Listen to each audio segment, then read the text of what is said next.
वापस आए थे और जैसे ही वापस आए अपने आप हथकड़ी बेड़ियां लग गई। जो पहरेदार सो रहे थे ना वो जाकर कंस को पता चला। तो जैसे ही कंस आया देवकी के हाथ से उसको छीन लिया सज्जन, और छीन करके जैसे ही वो धड़ाम से पत्थर पर मारने लगा, अष्टभुजा देवी का रूप धारण करके ये कन्या आकाश में चली गई।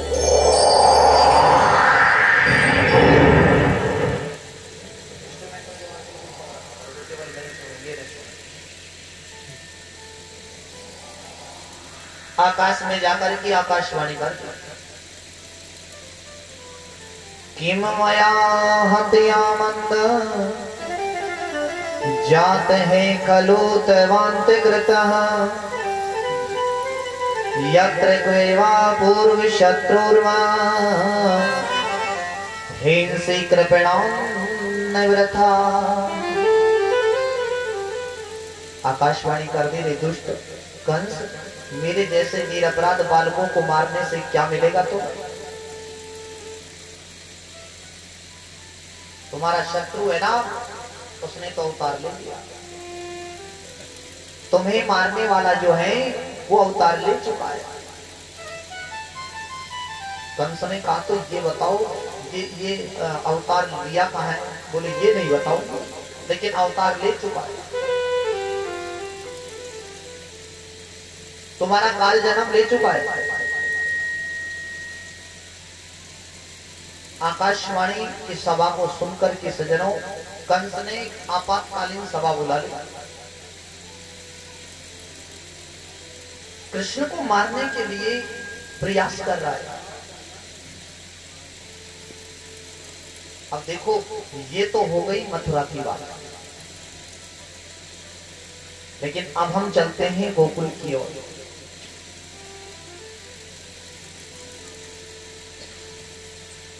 गोकुल में इधर जो नंद बाबा हैं वो ब्रज के राजा हैं।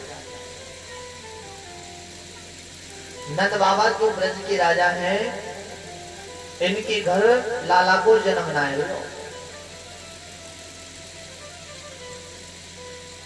नंद बाबा की उम्र है गई मेरे सज्जनों 75 वर्ष की,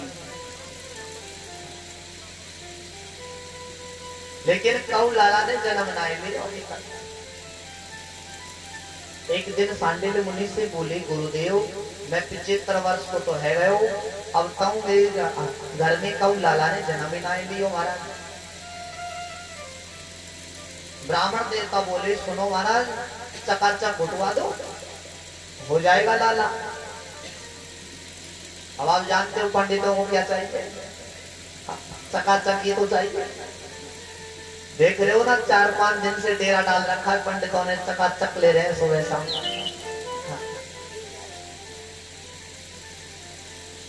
नंद बाबा ने कही, रे महाराज मैंने मना कब करी, आप अनुष्ठान तो करो।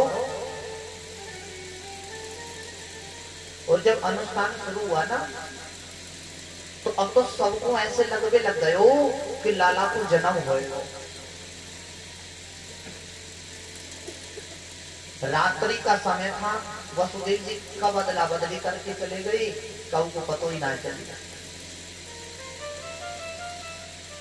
नंद बाबा की 2 बहन और है, बड़ी का नाम है नंदा और छोटी का नाम है सुनंदा।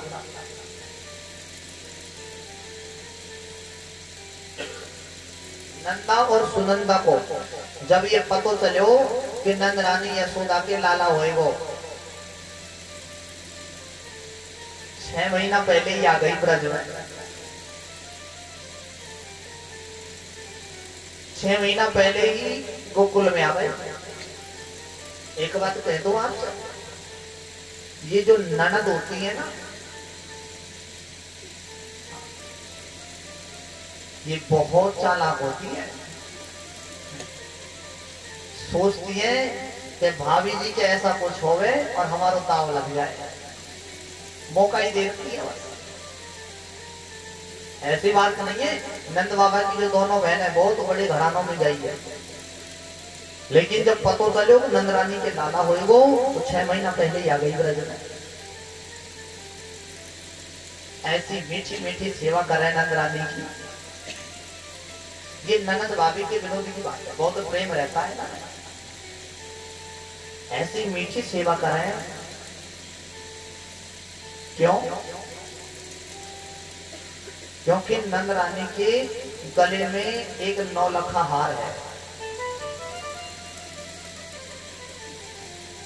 लाला को जन्म होएगो तो ये 9 लखा हार हमको ही तो मिलेगा। नवमी के दिन सुबह रात 8 बजे सुनंदा ने मन में विचार कियो, रोज भाभी जल्दी जग जायो करई, आज जल्दी क्यों नहीं जगी। दौड़ी दौड़ी सुनंदा नंद रानी के यहाँ पहुंची। नंद रानी शयन कर रही थी और बगल में एक झीनी सी चदरिया उड़ करके एक छोटो सो सो रहे हुए लाला। पहले तो बेचारी सुनंदा ने हरि शरणम हरि शरणम हरि शरणम 21 बार इस मंत्र को जप किया। ये विधाता तूने बहुत अच्छी सुनी। पर नंदरानी की बगल में सोयो हुए लाला जो झीनी सी चदरिया उड़ रखी है, पहले तो सुनंदा ने वो जो चदरिया उड़ रखी है वो धीरे से उठाई, लाला को मुख देखो और फिर ढक दे। क्यों? हे भगवान, कहीं ये लाली न हो। भाई लाली होने में और कोई बात तो नहीं है, पर वो 9 लाख का हार तो तभी मिलेगा जब लाला होएगा। नजर तो 9 लाख का हार पे है।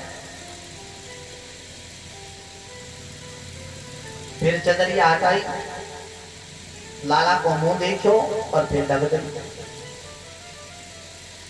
बड़ा साहस करके और जैसे पूरी चदरिया हटा करके देखी तो लाला दिख रहे। बोली नंद की लाल की जय हो। आहा, इतनी खुश हो गई, प्रसन्न हुई, बाहर आकर के एक हाथ में डंडा ले लियो और एक हाथ में थाली ले ली और जोर जोर से बजाने लग गए। हमारे यहाँ भी चल रही है प्रथा, जब बच्चे का लड़की का जन्म होता है ना, जब थाली बजाते हैं।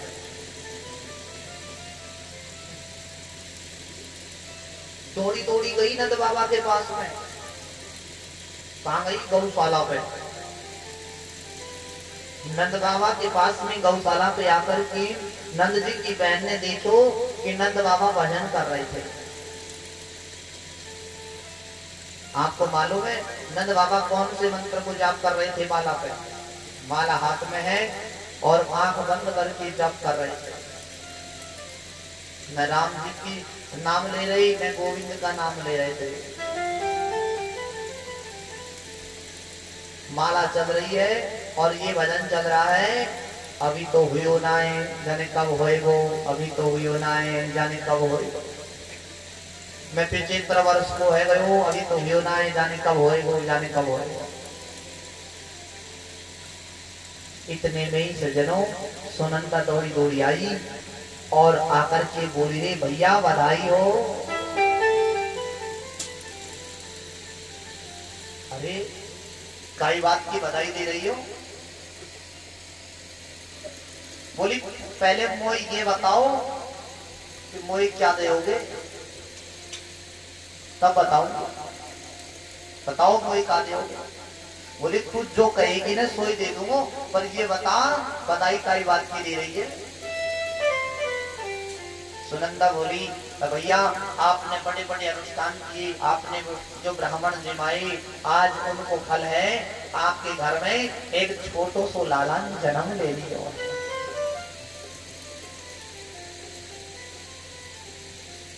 जैसे ही लाला के जन्म की बात सुनी नंद बाबा ने, तो 75 वर्ष के जो नंद बाबा है ना, वो 16 वर्ष के जैसे हो गए खुशी के मारे।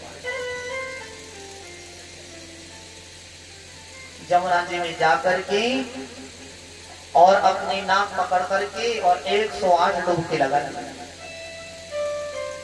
खुशी होती है ना, तब बूढ़े बूढ़े भी जवान बन जाते हैं।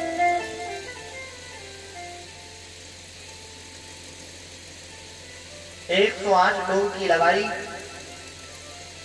पीतांबरी पहन ली, बगलबंदी पहनी, माथे पे चंदन लगायो,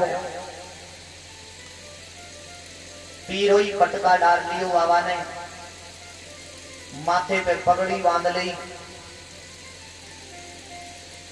आंखन में काजल लगायो और मूछन पे ताव दे करके बोले लियो रे छोरा दर्पण। एक ब्रजवासी ने जैसे शीशा दिखायो, नंद बाबा बोले क्यों रे ब्रजवासी, अब ये बताओ मैं कैसो लग रहे हो। बोले बाबा आज तो आप दूल्हे के जैसे लग रहे हो। अरे आज ही नहीं सजूंगा तो कब सजूंगा भैया, लाला को जन्म हुआ है, मुझको सजना ही पड़ेगा आज। दौड़ते दौड़ते अपने समस्त जो भाई हैं उनके पास पहुंच गए। जी सुनाओ लाला को जन्म भयो है, सब प्रसन्न हो गए। सांडिल्य मुनि आ गए,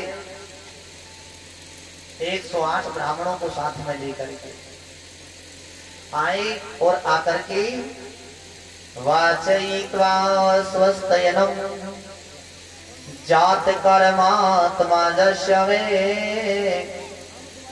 कार्यामास विधिवत पितृदेवार्चनम तथा। आकर के स्वस्ति वाचन करवायो ब्राह्मणन के द्वारा, जातकर्म संस्कार करवाया।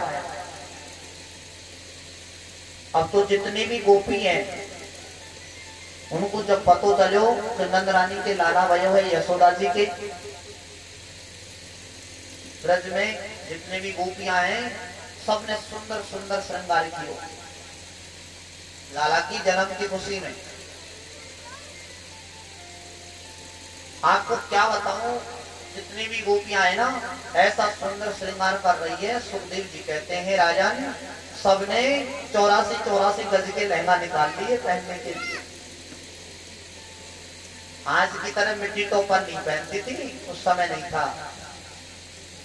ये देखो आप, और सुंदर श्रृंगार कर रही है, सुंदर सी फरिया सिर पे ओढ़ रही, चुनरिया 16 प्रकार को श्रृंगार कर रही है,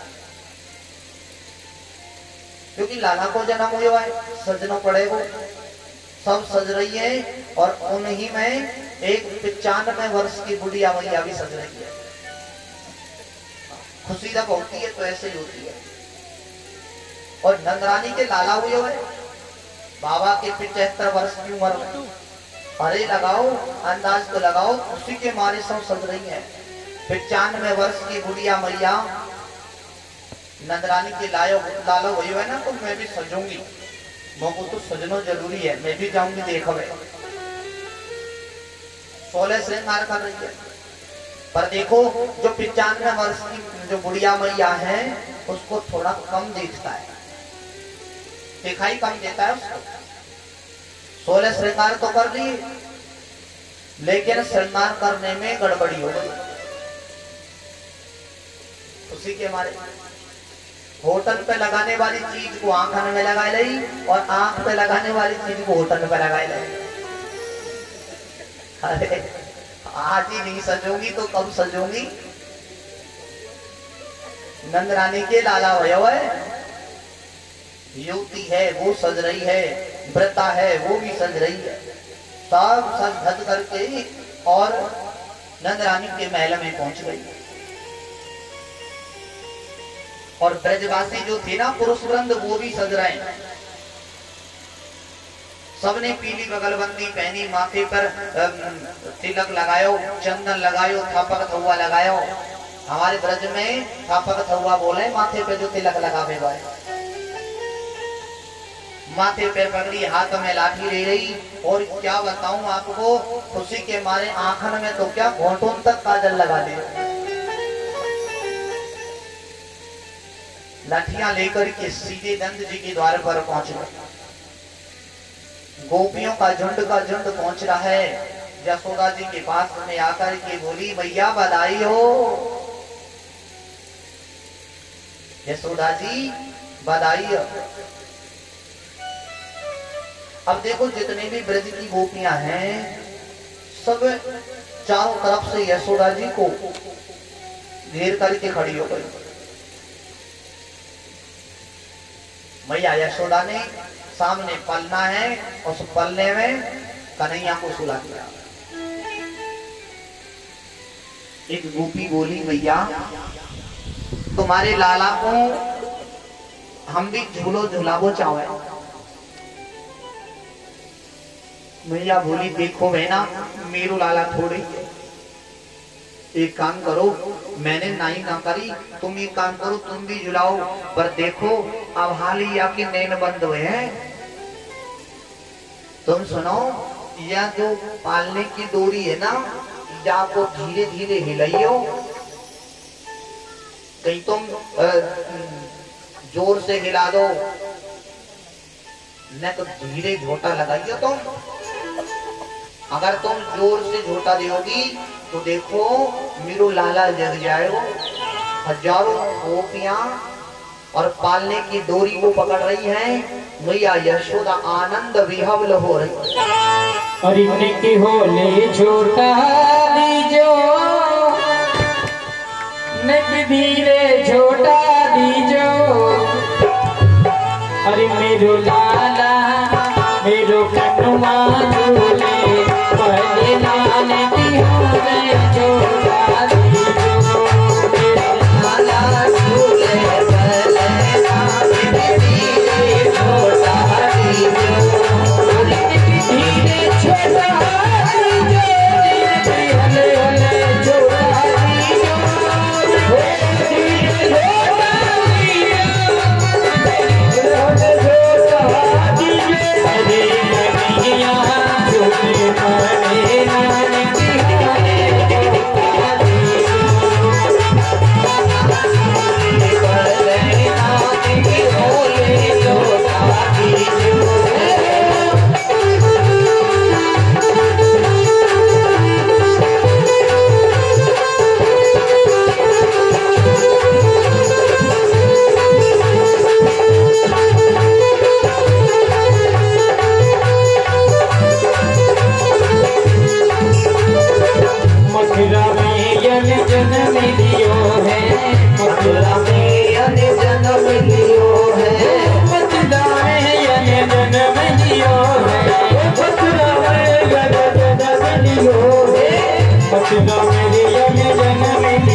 चलने गोकुल में, बसते चले गोकुल में,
काहे गोया को बनोरी पालना, काहे गोया को बनोरी पालना, काहे गोया को बनोरी पालना, काहे गोया को बनोरी पालना, काहे के आगे खोले नाची होले छोटा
बोले शंकर भगवान की जय जय श्री राधे।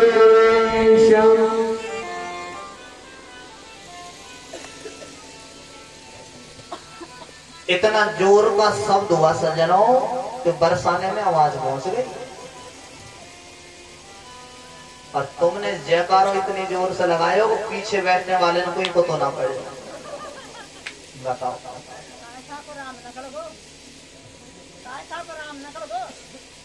आश्चर्य इस बात का है, इधर तो गोपियों ने इतना जोर का कीर्तन किया, बरसाने में आवाज पहुंच गई। ये हमारी जो राधा है ना, राधा रानी, वो कन्हैया से 11.5 महीना बड़ी है। एक बार राधा रानी के जो पिताजी हैं ब्रजभान जी, उन्होंने प्रतिज्ञा करी कि महाराज तुम्हारे लाला होइगो तो हम टीको भेजेंगे और हमारे लाला हो जाए तो तुम टीको भेज दियो। अब देखो बिन के लाला भयो नंद बाबा के, तो हमको टीको जरूर भेजना चाहिए। जानो टीको का ही है सगाई पे, अंदाजा लगाओ लाला को जन्म है की देर ना है भाई, और इधर सगाई भी आ रही है। बरसाने की जितनी भी गोपियां हैं सब सज धज करके, राधा रानी की जो सहेलियां हैं वो शाम पीले वस्त्र पहनकर नृत्य करती हुई जैसे ही आ रही थी, इन गोपियों को देख करके एक ब्रजवासी बोलो, अरे भैया देखो ये कौन आ रही है। एक बोलो तू ना जाने, बरसाने ते लाला के टाइम टीको आयो। सबको बहुत आनंद उत्सव हो रहा है, इधर जन्म होवे की देर ना हुई, उधर से सगाई भी आ रही है लाला। सब लोग नाच रहे हैं, गा रहे हैं, हजारों गोपियां, ग्वाल बाल, ब्रजवासी सब इकट्ठे हो गए।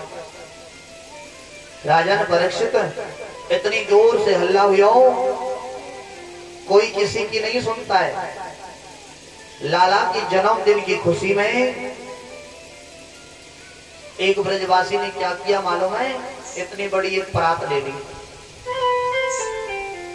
और वहां में 5-5 ग्राम के माखन के गोला रख लिए, थोड़ी सी मिश्री पीस करके वहां में डाल लो और एक दूसरे के मुंह पे फेंक रहे हैं। कोई किसी की नहीं सुन रहा है। वहां कौन सुने किसी की? हजारों आ रहे हैं, हजारों जा रहे हैं, सब नृत्य करने में मस्त हैं। गोपियां नाच रही हैं, ब्रजवासी नाच रहे हैं, बड़ी जोर की भीड़ लग रही है राजन। सब लोग नाच रहे हैं, गा रहे हैं। नंद महर घर डोटा जायो और बरसाने से टीको आयो। बड़ी जोर की भीड़ लग रही है और वाई भीड़ में वो बुढ़िया मैया भी आ गई। जो भीड़ लग रही थी वहां तो फेंक रहे हैं माखन की गोला एक दूसरे के मुंह पर। इतना दही, इतना माखन लुटाया कि बहती बहती धार जमुना नदी के जल में जा मिली खुशी के मारे। ये वही बुढ़िया मैया है 95 वर्ष की, बिना दांत वाली, भीड़ में आ गई और आकर के बोली रे ब्रजवासी ये हल्ला मचा रहे हैं। उसने पूछा घर के रे भैया का भयो? पर वहां कौन सुने? वहां तो फेंक रहे माखन की गोला। भीड़ में बीच में आ गई, आकर के प्रेम से पूछने लगी चौरे लाला का भयो? ये काय को अल्लाह है रो भैया, का भयो है? जैसे ही वाने कही ने का भयो, एक ब्रजवासी ने मालूम है का कियो? एक माखन को गोला उठायो और वाके मुंह पे फेंक दियो। अब दांत ही ना है, खिड़की है ही ना है, तो रुके कहां से? गटक से पेट में चले गए। पहले तो मैया ने अपना पूरा मुंह चाट्यो और पूछ रही है का भयो? ब्रजवासी बोले रे मैया तेरो मुंह मीठो है गयो तो वो पतो ना है चलो का भयो? अरे हुयो का है? नंद के लाला हुयो है। भगवान करे ऐसे छोरा तो रोज ही हुयो करे, जैसे मुंह मीठो है जाए। बरसाने की गोपियों ने आकर के यशोदा जी से कहा, यशोदा जी हम भी बधाई गावो चाहे, हमको भी अनुमति मिलेगी ना? मैया बोली नहीं मेरू लाला थोड़ी है, तुम्हारो ही है। बरसाने की गोपियां सब नृत्य कर रही है, सब आनंद उत्सव मना रही हैं। और उधर कोने में मेरे सजनों जितने भी ब्रजवासी जो थे, पुरुष वृंद, सब लोग आनंद मना रहे थे और सब लोग गा रहे हैं नंद घर आनंद भयो जय कन्हैया लाल की। नंद घर आनंद भयो जय कन्हैया लाल की। नंद घर आनंद भयो जय कन्हैया लाल की। नंद घर आनंद भयो जय कन्हैया लाल की। आनंद भयो जय कन्हैया लाल की। जय कन्हैया लाल की छोटे से गोपाल की। जय कन्हैया लाल की छोटे से गोपाल की। नंद के आनंद भयो जय कन्हैया लाल की। नंद के आनंद भयो जय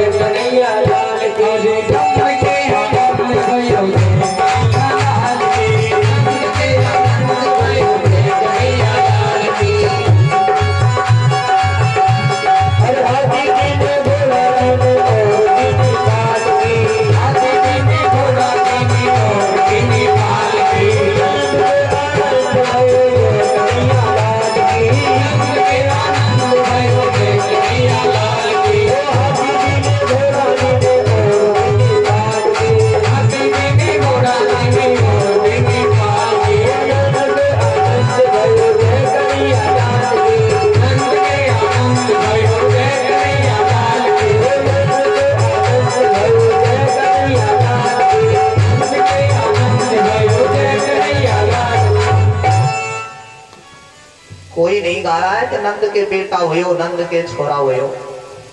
नंद के क्या हुआ है? आनंद। खुशी जहाँ आती है, जहाँ परमात्मा का वास होता है सज्जनों, वहाँ आनंद ही आनंद होता है। बरसाने की गोपियां हैं, उन्होंने कहा मैया जन्म उत्सव मना रहे हैं। नंदस्त्वात्मजोत्पन्ने जाता हैरानो महामनः आहूय विप्राण वेद ज्ञान स्नात सुचिरलंकृतः। बरसाने की गोपियां एक साइड में खड़ी होकर के मैया से बोल रही है, मैया हमको भी बधाई गावे की अनुमति मिलेगी का? मैया से कह रही है, मैया अब तो हमको बधाई दे दे।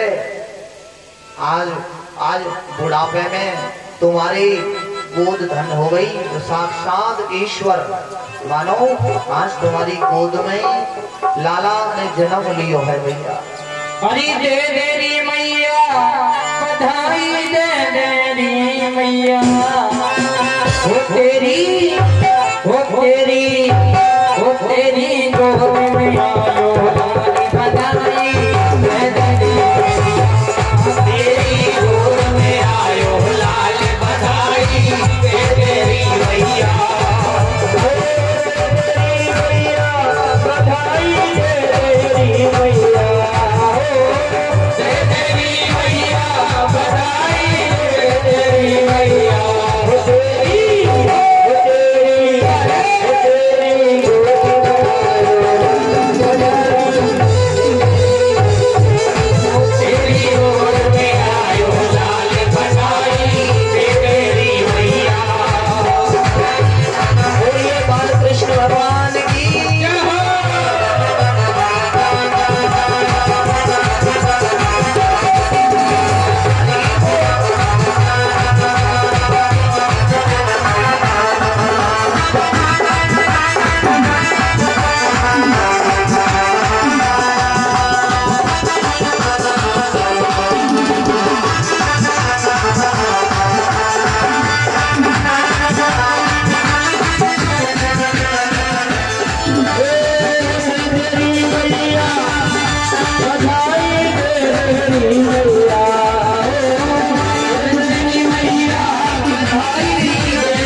धन मैया लेगा चोर सारे, अरे हमको धन मैया लेगा चोर सारे, दे हमको धन मैया लेगा चोर सारे, आए दे हमको धन मैया लेगा चोर सारे। अरे कंजूसी के काम चलेगा, जैसे मोटर गाड़ी हो, चलेगा जैसे मोटर गाड़ी, तेरी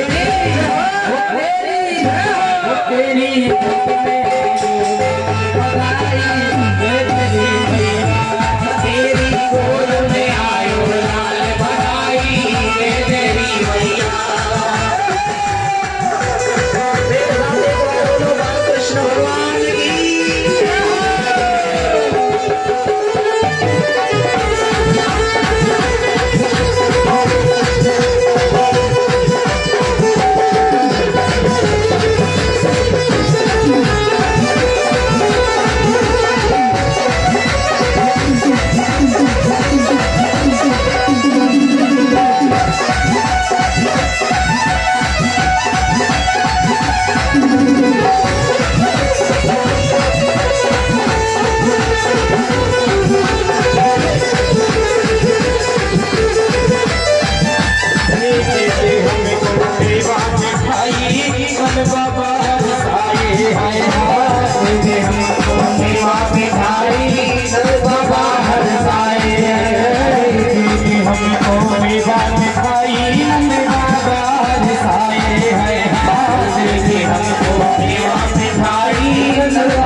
कृष्ण भगवान की जय हो।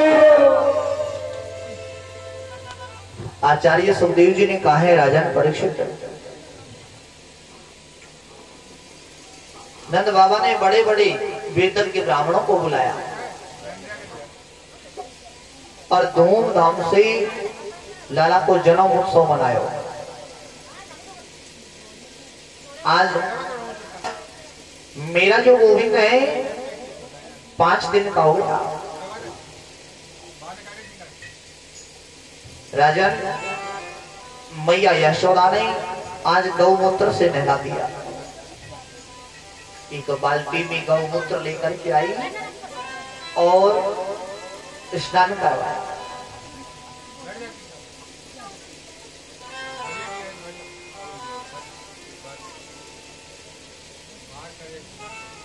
पहले के जमाने में, अब तो फैशन का जमाना चल गया, कोई नहलाता है गौमूत्र से। लेकिन शिक्षा लीजिए मैया यशोदा से। जिसके बालक गौमूत्र से स्नान करते हैं ना, शरीर में कोई व्याधि होती नहीं है उसको, पूरे शरीर में कोई फोड़ा फुंसी नहीं होता। पूरी भागवत कथा में एक भी जगह ये नहीं लिखा कहीं भी कि भगवान कृष्ण को बुखार भी आया हो। कभी ये गौमूत्र से स्नान करवाए। धेनुनां नियुते प्राणाद विप्रेभ्य समलंकृते तिलाद्रीन् सप्तरत्नो विशात कौम्भावरानव्रता।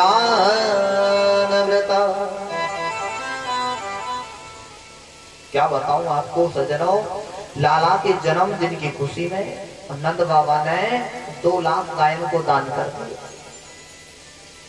सुंदर सुंदर गायों का दान किया ब्राह्मणों को खुशी के बाद। देखो मेरा कहना, संसार के पुत्रों का जन्म उत्सव मनाना जरूरी नहीं है, लेकिन भगवान का जन्म उत्सव तो बहुत जरूरी है, धूमधाम से मनाना चाहिए। नंद बाबा के घर में लाला को जन्म उत्सव जो है वो 6 महीना तक चलो लगातार।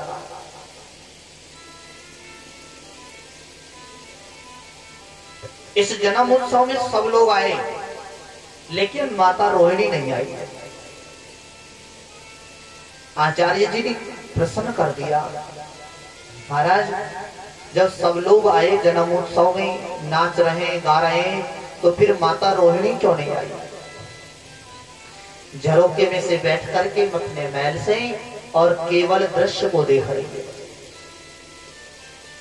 उत्सव में सम्मिलित होने नहीं आई। बोली राजन इसलिए नहीं आई कि शास्त्र कहते हैं अगर पति के जीवन में कोई संकट हो, अगर पति के जीवन में कोई दुख हो, तो उस नारी को ज्यादा सज धज करके उत्सव में सम्मिलित नहीं होना चाहिए।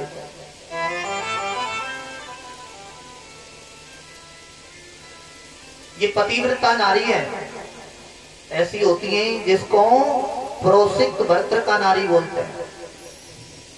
पति के जीवन में कोई संकट आ जाए, उसको कभी भी मनुस्मृति में कहा है क्रीडाम शरीर संस्कारम समाजोत्सव दर्शनम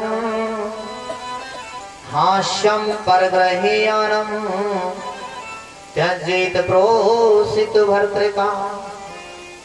अगर पति के जीवन में कोई कष्ट आ जाए तो उस नारी को क्रीडाम शरीर संस्कारम, अपने शरीर को ज्यादा सजाना नहीं चाहिए। समाजोत्सव दर्शनम, समाज में अगर कोई उत्सव हो तो उस उत्सव में दर्शन करने के लिए सम्मिलित नहीं होना चाहिए। हास्यम, ज्यादा हंसना नहीं चाहिए, और परग्रहे आना, पराये घरों में नहीं जाना चाहिए। ये अच्छे माँ बाप की संतान जो होती है ना, उनके लक्षण है। क्योंकि माता रोहिणी के जो पति देव हैं वसुदेव जी, वो तो जेल में बंद है मथुरा में। अब जाए तो कैसे जाए? कक्ष में बैठी है, झरोके से देख रही है गोविंद का जन्मोत्सव। नंद बाबा ने कहा रे रोहिणी जी तो आई नहीं रही। यशोदा बोली मैंने भी ध्यान ना दी महाराज, न जाने क्यों नहीं आवाए, चलो हम बना के लाते हैं। नंद जी ने कहा करके देखो, अगर आप नहीं चलोगी ना तो हमको बड़ो कष्ट होगा, आपको चलना ही चाहिए।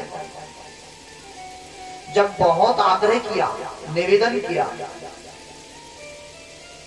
तो उसी समय सुखदेव जी कहते हैं राजन रोहिणी च महाभागा नंद गोपाभिनंदिता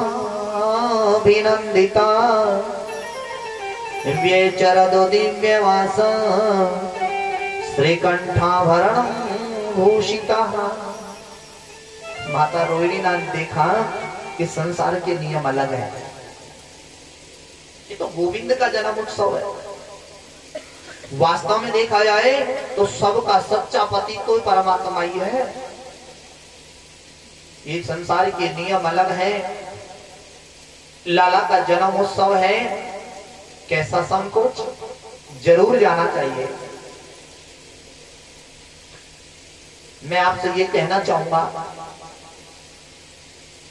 घर परिवार की बातें अलग होती हैं, शुभ कर्म जो होते हैं, भागवत कथा चल रही है,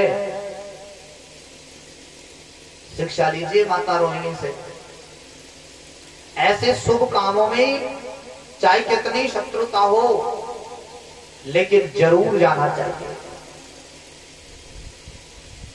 और जो जाते हैं ना ऐसे शुभ अनुष्ठानों में, समझो उसने एक अश्वमेध यज्ञ कर दिया, इतना पुण्य मिलता है।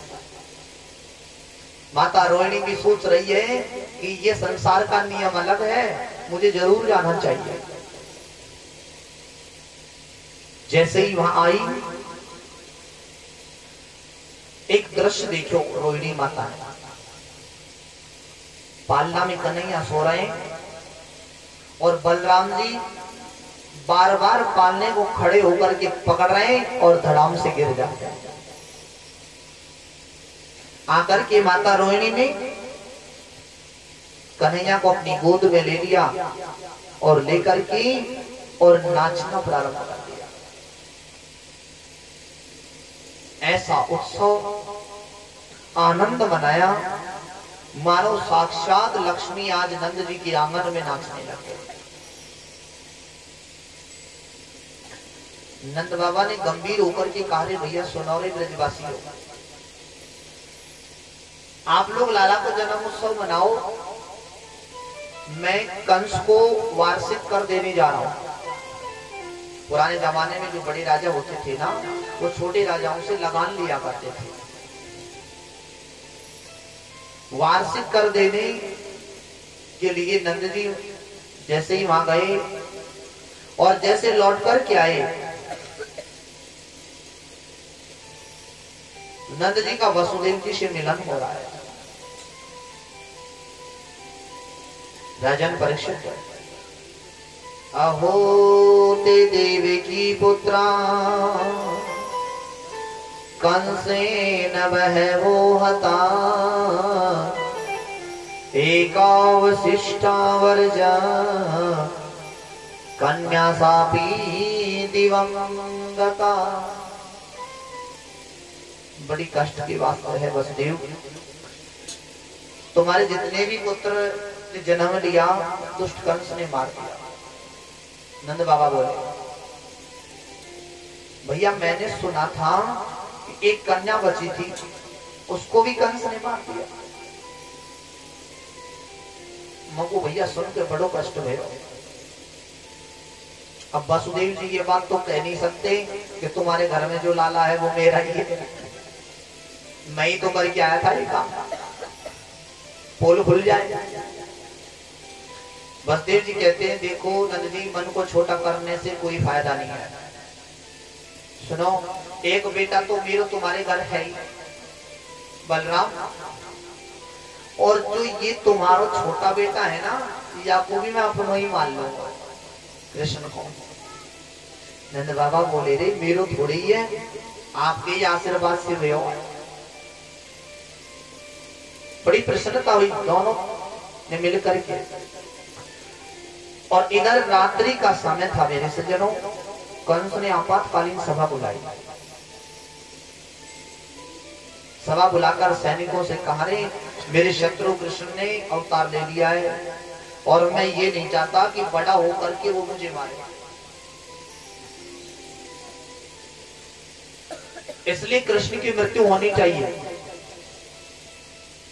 सैनिकों ने कहा, महाराज आप चिंता मत करो, हमने एक निर्णय किया है कि ब्रज 84 कोष में जितने भी महीने भर के भीतर जो बच्चों ने जन्म लिया है, हम घर घर में जाकर के उनको ढूंढेंगे और मार देंगे,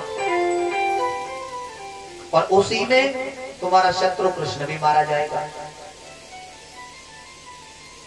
कंस ने कहा, ये तो ठीक है, लेकिन भैया ऐसे तुमको घर में कौन घुसने देगा। इतने में पूतना आ गई। पूतना बोली, मैं जाऊंगी कृष्ण को मारने के लिए।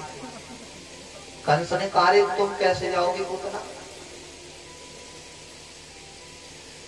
पूतना बोली देखो मैंने एक निश्चय किया है कि मैं अपने दोनों स्तनों पर जहर लगा कर के जाऊंगी। जहाँ लोग कृष्ण का जन्म उत्सव मना रहे होंगे मैं वहां जाऊंगी, वहां पहुंच कर के कृष्ण को गोद में लेकर और अपना जहर विष लगा हुआ स्तन उसके मुंह में दूंगी, एक घूंट पिएगा और मर जाएगा, मैं छोड़ करके बाहर।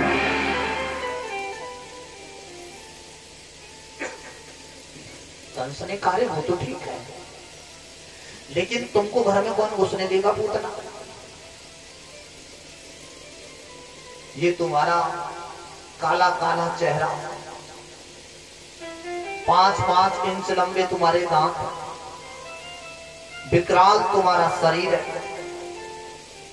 राक्षसों का शरीर तो ऐसा ही होता है। तुम्हें घर में कौन घुसने देगा ऐसे? पूतना बोली देखो महाराज, चेहरा काला हुआ तो क्या हुआ, प्लस्तर कर जाऊंगी ऊपर से। हाँ। पहले के जमाने में ये सिस्टम नहीं था। पहले के जमाने में, अब तो जगह जगह ये ब्यूटी पार्लर खुल गए। पहले ब्यूटी पार्लर नहीं थे, नहीं तो पूतना भी गोरी हो जाती। हाँ। आजकल जो पूतना होती है ना वो ही काम करती है ब्यूटी पार्लर में जाने का। आप नहीं हो, आप तो बहुत अच्छी हो, तुम्हारे बारे में नहीं कह रहा हूं मैं। हाँ। कहीं सोचो पंडित जी हमारी कह रहे हैं, नहीं नहीं। ये तो बड़ी बूढ़ी बैठी है ना, भले पूछ लो किसी भी से भी गांव बस्ती बड़ी बूढ़ियों से पूछना तुम्हारे टाइम में ब्यूटी पार्लर था क्या, बताओ। आजकल तो ब्यूटी पार्लर ऐसा हो गया, पूतना भी कह रही है मैं ब्यूटी पार्लर में चले जाऊं। अरे चेहरा काला हुआ, राम राम राम राम, न जाने क्या क्या करवाते हैं। अरे जो ईश्वर ने दिया है ना हमें वो तो असली है, और वो जो बनवाते हैं ना वो तो 4 दिन की है। घर आओगे और दूसरे दिन जैसे ही ये धोया और सब उतर जाता है। न जाने कितना रुपया खर्च करते हैं लोग, मैंने देखा है कई घंटे ऐसे लगवाते हैं। कोई मसाज करवाते हैं, कोई क्या फेशियल करवाते हैं, कोई किच क्या बोलते हैं, ब्लीच करवाते। रे राम राम, नाम भी नहीं आता है, वो तो जान ही नहीं बताओ। ब्लीच करवाओगे तो जमाने में बस शकल रही कितनी सी है, फिर तो बंदर सो चेहरा हो जाए, थोड़ी देर की चमक दमक रहे, फिर बाद में तो चेहरा का रंग उतर जाता है। वैसे पूतना बोली प्लास्टर कर जाऊंगी। रही बात दांतन की, दांत बड़े बड़े दिखते हैं तो काट करके छोटा कर लूंगी महाराज। और सुनो, फिर भी तुमको अगर कोई परिवर्तन नहीं दिखे तो मैं घूंघट लगा के चली जाऊंगी। अब घूंघट में किसको पता चलेगा कि ये राक्षसी है कि कोई और है, ये किसी को पता नहीं चलता। एक बात और कहूं आपसे सज्जनों, ये घूंघट है ना, इस घूंघट की आड़ में बड़े बड़े काम बन जाते हैं। हाँ। अब यहाँ तो 2-4 ही हो, इतना ध्यान जब ज्यादा श्रोता होते हैं ना। देखो माता बहनों को सोने में बड़ा आनंद आता है। घर तो देखो बच्चे काम, घर से आई कथा में बैठेंगी, घूंघट लगाओ और 3 घंटे की समाधि ले जाते हैं। पंडित जी को पतो पड़े न पड़ोसी को पतो पड़े, मौका का फायदा उठाए तो घूंघट में बड़े बड़े काम बन जाते हैं। घूंघट की आदत। एक अलंकार में भी सुंदर शब्द बताया है कि पन घट पे कितने घट फूटे, पन घट को इसका पता नहीं, मर घट ने कितने घर लूटे, मर घट को इसका पता नहीं।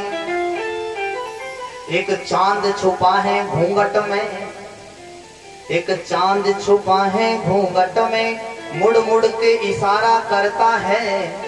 इस घूंघट ने कितने दिल लूटे, इस घूंघट को पता नहीं। अब कथा चल रही है, घूंघट में समाधि ले गई, न व्यास जी को पतो चले न पड़ोसी को पतो चले। पूतना बोली मैं घूंघट लगा करके चली जाऊंगी, फिर कौन समझेगा। वैसे देखो ये घूंघट जो प्रथा है, घूंघट का जो प्रचलन है, वो हमारी भारतीय संस्कृति की देन नहीं है। हमारे भारतीय संस्कृति में किसी भी ग्रंथ में नहीं लिखा है घूंघट लगाना। ये तो हमारे देश में जो विदेशी मुसलमान आए थे ना, क्योंकि हमारी माता बहन कि सौंदर्य को देख करके निंदित उनकी सोच थी, इसलिए माता बहनों को अपने सौंदर्य को छुपाने के लिए पर्दा करना पड़ा। वैसे घूंघट का प्रचलन यहाँ नहीं था हमारे देश में, ये तो विदेशी मुसलमानों ने आकर के चलाया था। किसी भी शास्त्र में, किसी भी ग्रंथ में नहीं लिखा है कि माता जानकी ने दशरथ जी से घूंघट लगाया हो, रुक्मणी जी ने बलराम जी से घूंघट किया हो, कभी किसी भी शास्त्र में नहीं लिखा है। शास्त्रों में तो बस इतना ही लिखा है कि सिर हमेशा ढका रहना चाहिए, बस पल्लू से अपना सिर ढक लो, यही सम्मान का सूचक है। अब घूंघट को लगा लियो 1.5 हाथ लंबा नीचे तक, और घूंघट में से ससुर जी को गाली सुनाओ, बताओ अब ऐसा घूंघट लगाने से क्या फायदा। हमारे यहाँ तो शास्त्र यही कहते हैं सिर ढक लो, बड़ों का आदर करना, बस यही घूंघट है। घूंघट लगा लिया और मर्यादा नहीं है तो उस घूंघट को लगाने से कोई फायदा नहीं। पूतना ने तो घूंघट इसलिए लगाया था, ज्यादा काली थी वो। हाँ। दोनों स्तनों पे जहर लगा करके गोकुल में आ गई। आज गोकुल में 7वां दिन है, जन्मोत्सव मनाते मनाते 7 दिन हो गए। देखो कृष्ण का अवतार हुआ था, कौन सी तिथि को हुआ था कृष्ण का जन्म, कल बताया था ना मैंने कथा। देखो बताओ, हिम्मत करके देखा कौन सा पहलवान है जो बता सके।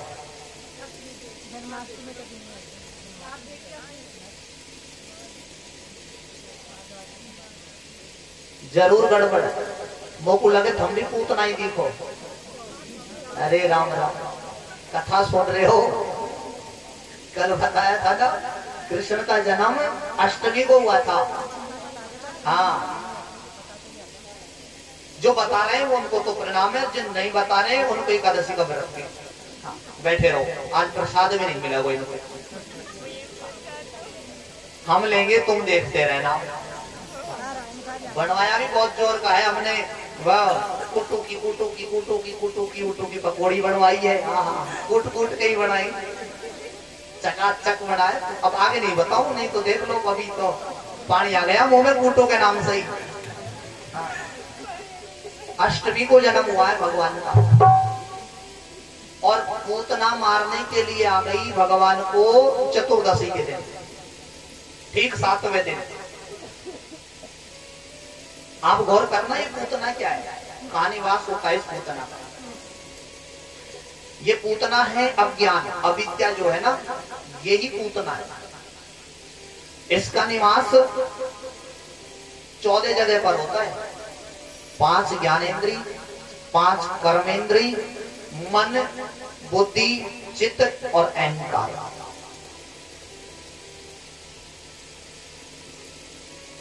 सब लोग तो लाला का जन्म उत्सव मनाने में लग रहे थे, आनंद उत्सव मन रहा है, हजारों की भीड़ लग रही है, सब लोग नंद की आनंद भयो जय कन्हैया लाल की गा रहे हैं, सब बड़ी जोर से भीड़ लग रही है।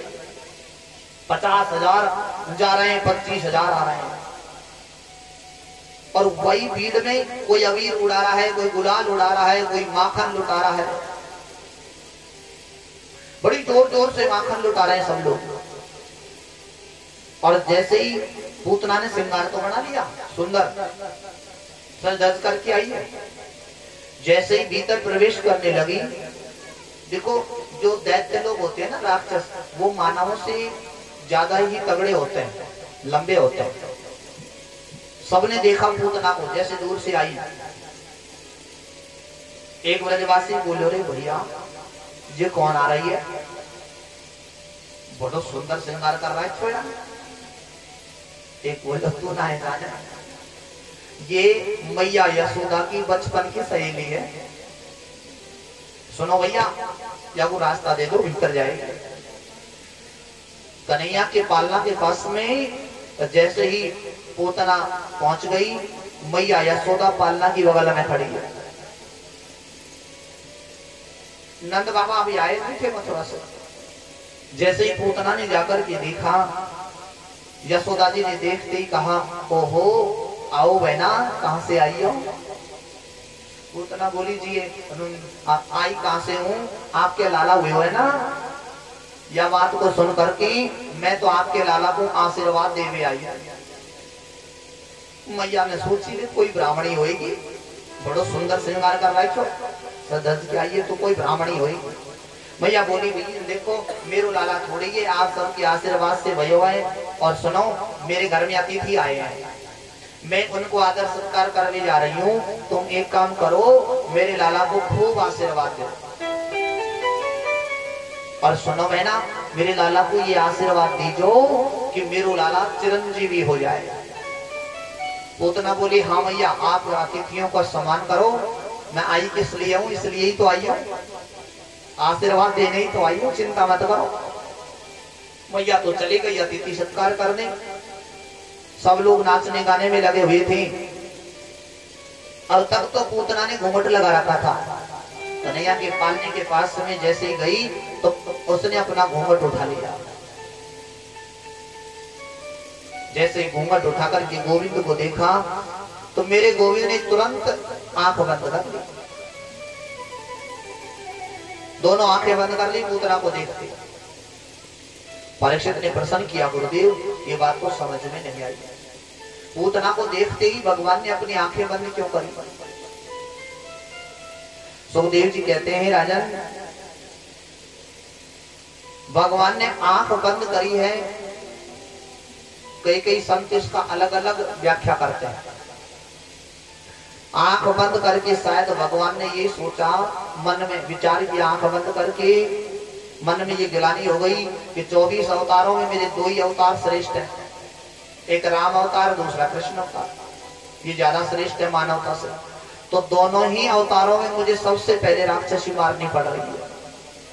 आंख बंद करके शायद ये सोचा कि दोनों ही अवतारों में सबसे पहले मुझे राक्षसी मारनी पड़ रही है। राम जी ने सबसे पहले किसको मारा था? देखो बताओ किसको मारा था? ताड़का को। और भगवान ने सबसे पहले गोविंद ने पूतना को, शायद इसलिए आंखें बंद कर ली होंगी। कोई कोई संत इसका दूसरा भाव भी बताते हैं, शायद आंख बंद करके भगवान श्री कृष्ण ने शंकर भगवान का ध्यान किया होगा। यही भोलेनाथ, मैं तो अभी बालक हूँ, समुद्र में जितना जहर निकला था वो आपने ही तो पिया था, आप सूक्ष्म रूप धारण करके मेरे मुंह में बैठ जाओ, मैं इसका दूध पी लूंगा, तुम जहर पी जाओ। शायद इसलिए आंखें बंद की होंगी भगवान ने। पूतना ने देखा रे सब लोग नाचने गाने में लगे हैं, तो लाला को तुरंत गोद में उठा लिया। कन्हैया को गोद में लेकर के जैसे ही अंचल पान कराने लगी, जहर लगा हुआ जो स्तन है वो कन्हैया के गोविंद के मुंह में दे दिया। और मेरे गोविंद ने क्या किया मालूम आपको? एक स्तन का दूध पी रहे बड़े भाव से, और दूसरे स्तन को अपने हाथ से पकड़ लिया। छोटा बच्चा होता है ना, आप देखना कभी गौर से, जब माँ का दूध पीता है तो एक स्तन का तो दूध पीता है और दूसरे स्तन को अपने छोटे से हाथ से पकड़ लेता है। ऐसे ही मेरे गोविंद ने किया। पूतना ने सोचा रे एक घूंट पिएगा और मर जाएगा, लेकिन यहाँ तो कोई असर ही नहीं हो रहा है। 5 मिनट, 10 मिनट, 15 मिनट, आधा घंटा हो गया। पहले तो भगवान ने उसका स्तनपान किया। उतना सोच रही है ये कैसा बालक है, कोई असर ही नहीं हो रहा। और दूध पीते पीते मेरे गोविंद ने उसके प्राणों को खींचना शुरू कर दिया। जब प्राण निकलते हैं ना बहुत कठिनाई होती है। पूतना के जब प्राण निकले तो पूतना चिल्लाने लग गई, जो छोड़ छोड़ छोड़, अरे अरे छोड़ कन्हैया, छोड़ कन्हैया। गोद में 7 दिन का केवल कृष्ण है और 7 दिन का गोविंद बोल गया। जब पूतना चिल्लाने लगी ना कि छोड़ दे कन्हैया छोड़ दे, कन्हैया आज गोविंद बोल गया, मौसी जी हम पे तो पकड़ वो ही आवे, छोड़ को आवे ही ना है, और छोड़ूंगा भी तो ऐसे नहीं छोड़ूंगा, अब तो ठिकाने लगा के ही छोड़ूंगा। अपना विकराल रूप धारण कर लिया पूतना, और जैसे विकराल रूप धारण किया भगवान ने उसके प्राणों को खींचा, और विकराल रूप धर करके जैसे पूतना धड़ाम से जमीन पर गिर पड़े। सुखदेव जी कहते हैं राजन, पूतना जब जमीन पर गिरी, जितने भी बाग बगीचे थे ना वो सब उसके शरीर के नीचे आकर के चकनाचूर हो गए। मालूम है पूतना जब मरी तो उसका शरीर कितना लंबा हुआ था? 18 किलोमीटर लंबा शरीर हो गया था उसका, इतने विशाल थी पूतना, 6 कोस का। पूतना जब मरी ना तो पूतना के पांव गिरे थे पैगाम में जाके, और मूंड गिरो मूंडसान में जाके, हाथ गिरे थे हाथरस में जाके, केस गिरे थे कांचनपुर में, और कान गिरे थे पूतना के कानपुर में। 18 किलोमीटर का प्रमाण भागवत जी में है। विशाल पूतना, सारे ब्रजवासी बूढ़ी माताएं दौड़ी दौड़ी आई। विशाल पूतना मैया यशोदा के महल के सामने मरी पड़ी है, उसके वक्ष स्थल पर तेरा गोविंद खेल रहा है। माताएं बोली थी यशोदा ये तूने क्या कर दियो है ना, या राक्षसी की गोद में लाला काय को दे दियो तेने। मैया ने दौड़ करके गोविंद को उठाया और अपने अंक में भर लिया। गोपियां बोली तुमको देखो मैया ये लाला सब काऊ की गोद में ऐसे नहीं देना चाहिए। मैया बोली थी बहना मैं क्या जानू, मैंने सोची ये कोई ब्राह्मणी होएगी आशीर्वाद दे पे आई है, अब मोगू का तो ये राक्षसी है। सब माताएं कन्हैया को उठा करके ले आई। दुनिया में जितने भी शास्त्र हैं मेरे सज्जनों, उनमें सबसे अलग एक पुराण और है जिसको कहते हैं वात्सल्य पुराण। ये माताओं का पुराण है। सब माताएं बोली देखो मैया अब तुम्हारे लाला का शुद्धिकरण होना चाहिए, क्योंकि तुम्हारे लाला ने राक्षसी का स्पर्श कर दिया, अपवित्र हो गया भी, इसका पवित्रीकरण करो। भाव देखो माताओं का कैसा है। राक्षसी को छू लिया ना इसलिए गंदा हो गया, उसको शुद्ध करो भैया। माताओं ने क्या किया, भैया बोली कैसे करूं ये बताओ। जितने भी गोपियां हैं उन्होंने क्या किया, कन्हैया को गोमूत्र से स्नान करवाया। देखो भाव, क्यों? क्योंकि राक्षसी पूतना को छू लिया ना इसलिए। गाय के चरणों की धूल लाला के माथे से लगाई, पीठ से लगाई, छाती से लगाई। एक ब्रज माता पूरे ब्रज मंडल की जिसका नाम है पूर्णमासी, ये पूरे ब्रज की पुरोहिताइनी थी। कन्हैया को गोद में लेकर के खड़ी हो गई, बगल में गाय खड़ी है, और दूसरी जो माता है वो गाय की पूंछ से कन्हैया को झाड़ा दे रही है, क्योंकि इसको तो शुद्ध करना है। झाड़ा देती हुई क्योंकि तो नजर नहीं लगती बच्चे के। इंद्रियाणि ऋषिकेशः प्राणायान नारायणवतो श्वेतदीपपतिश्चित्तम् मनोयोगेश्वरायवतो। ऐसे गोद में ले रखा है, पूंछ पकड़ के झाड़ा दे रही। मेरे लाला की इंद्रियों की रक्षा ऋषिकेश भगवान करे, प्राणों की रक्षा नारायण भगवान करे, श्वेतदीप के पति मेरे लाला के चित्त की रक्षा करे, मन की रक्षा योगेश्वर भगवान करे। झाड़ा दे रही है, क्रीडम पातु गोविंद शयनम पातु माधवा। खेलते हुए लाला की रक्षा माधव करे, सोते हुए की गोविंद माधव भगवान करे। बगल में खड़ी है और झाड़ा लगा रही है, भगवान गोद में बैठे हैं और हंस रहे हैं। देखो मेरा ही नाम और मेरे ही नाम से मुझको ही झाड़ा लगा रही है। देखो कौन बड़ाई कर सकता है इस नाम की। हो कहू कहा लगी नाम बड़ाई,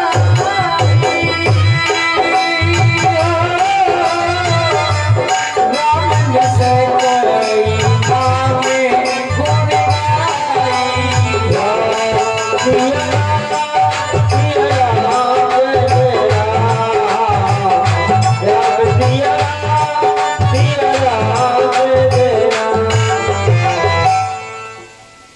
भगवान के नाम की कोई वर्णन ही नहीं कर सकता सजन। पूतना के शरीर को पकड़ करके सारे ब्रजवासी उठा करके यमुना के किनारे लाए राजा परीक्षित। और जैसे ही वहां लाए, जैसे ही पूतना के शरीर को चिता पे रखा, अग्नि लगाई, उसके शरीर में से बहुत सुंदर सुगंध निकली। परीक्षित ने कहा प्रभु ये तो समझ में नहीं आया, पूतना के शरीर से सुगंध कैसे आई? दुर्गंध आनी चाहिए थी महाराज। सुखदेव जी कहते हैं भगवान श्री राम गोविंद माधव का एक बार नाम लेने से ये प्राणी संसार सागर से पार चला जाता है। परमात्मा का नाम लेने से ही भवसागर पार कर जाता है। तो वो पूतना ने साक्षात गोविंद को गोद में लिया था, फिर वो पूतना कैसे रह सकती थी? पर देखो ये कोई आश्चर्य की बात नहीं है सुगंध आई। आश्चर्य तो इस बात का है सज्जनों, भगवान ने वो मुक्ति, वो मोक्ष दे दिया, जो मोक्ष, जो मुक्ति माता यशोदा को मिलेगी ना सैकड़ों वर्ष बाद। आज भगवान ने, मेरे गोविंद ने पूतना को वो मोक्ष प्रदान कर दिया, मात्र तो गति प्रदान कर दी उसको। सारे जो दुर्गुण थे सबको भुला दिया भगवान ने। भूतना लोक बालघनी राक्षसी रुधिरासना जिघांसयापि हरये स्तनम दत्वा सद्गतिम। सद्गति प्रदान करती भगवान। आचार्य सुखदेव जी ने कहा राजन, कंस को जब पता चला इस बात का तो मन में बड़ी पीड़ा हुई। नंद बाबा जब मथुरा से आए, बहुत सी गायों का दान किया हुआ। धीरे धीरे लाला 6 महीना को हुए तो सक्तासुर आ गए मारने के लिए। सक्तासुर का भी मेरे गोविंद ने उद्धार कर दिया सज्जनों। आज भोले बाबा कैलाश पर्वत पे बैठे हैं। नारायण जो भी अवतार लेते हैं ना, भगवान शंकर देखने दर्शन करने जरूर आते हैं। अब तो गोकुल में आ गए दर्शन करने। शिव जी कितना ही भेष बदलो, भेष भी बदल लिया उन्होंने, पर भेष बदले तो क्या है, शरीर में परिवर्तन कर लिया, लेकिन भगवान के गले में सांप तो रहते ही है। भेष तो बदल लिया, नाम भी बदल लिया। नाम क्या रखा है? स्वामी शंकरानंद जी महाराज ज्योतिषाचार्य। लेकिन सांप बिच्छू, कानों में कुंडल की जगह मोटे मोटे बिच्छू लटक रहे हैं, गले में सांप काले काले भयंकर, नाक पर कातर ततैया डोल रहे हैं, चिता भस्म शरीर पे लगा रखी है, बागंबर लपेट रखा है, हाथ में त्रिशूल और डमरू लेकर के आए। नंद जी के द्वार पर आकर के अपने डमरू को बजाया, आवाज लगाई, अला खोल दे पलक मैया देख ले झलका झलक। मैया यशोदा ने खिड़की में से देखो कौन है, बोले हम हैं योगी। मैया बोली क्या चाहिए? शिव जी बोले आपके लाला के दर्शन करवाए दो। हम तो योगी हैं मैया, हमारा तो आशीर्वाद है। कैलाश पर्वत पे तपस्या कर रहे थे, गुरु जी का आदेश हो गया तो लाला के दर्शन करने आए। और सुनो, हम तो आशीर्वाद देंगे तुम्हारे लाला को, दर्शन करो। मैया यशोदा बोली ओ महाराज जी माफ करो,